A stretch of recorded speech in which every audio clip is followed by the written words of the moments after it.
સુરતમાં હત્યાના પ્રયાસના આરોપીની ધરપકડ. લાલગેટ પોલીસે રામપુરા વિસ્તારમાં જીવલેણ હુમલો કરનાર ફરાર આરોપીની ગુપ્ત માહિતીના આધારે ગણેશ પાઉંભાજી પાસેથી ધરપકડ કરી ઘટનાસ્થળે રિકન્સ્ટ્રક્શન કરી આરોપીની શાન ઠેકાણે લાવી છે. લાલગેટ પોલીસે હત્યાના પ્રયાસના આરોપમાં ફરાર થયેલા એક આરોપીની ધરપકડ કરી છે. આરોપી દ્વારા 15 દિવસ પહેલા રામપુરા વિસ્તારમાં નજીવી બાબત પર ફરિયાદી પક્ષ પર જીવલેણ હુમલો કરવામાં આવ્યો હતો. પોલીસના કહેવા પ્રમાણે સર્વેલન્સ ટીમને મળેલી ગુપ્ત માહિતીના આધારે આરોપી સમીર ઉર્ફે શાહરૂખને રામપુરાના ગણેશ પાઉંભાજી સ્થળ પાસેથી ઝડપીને ધરપકડ કરવામાં આવી હતી. ધરપકડ બાદ પોલીસે આરોપીને ઘટનાસ્થળે લઈ જઈ રિકન્સ્ટ્રક્શન કરી આરોપીની શાન ઠેકાણે લાવી અને તેણે પોતાના કૃત્ય માટે માફી માંગી. પોલીસે આરોપીની વિરુદ્ધ કાયદેસરની કાર્યવાહી હાથ ધરી છે.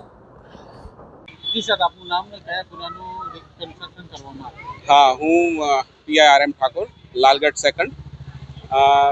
गई 5 तारीखे यहाँ 300 मतलब BNS 109 મુજબનો ગુનો બનેલો હતો. એ પ્રકારનો આરોપી આજરોજ ધરપકડ થતાં અહીંયા લાલગેટ વિસ્તારમાં જે એનું રિકન્સ્ટ્રક્શન કરવામાં આવેલ છે. સર, આરોપીનું નામ છે સમીર ઉર્ફે શાહરૂખ. સમીર ઉર્ફે શાહરૂખ. કેટલા ટાઈમ પહેલા એની ધરપકડ કરી હતી ને આજે કેટલા ટાઈમ પહેલા એની એફઆઈઆર થતી હતી ને આજે શું છે?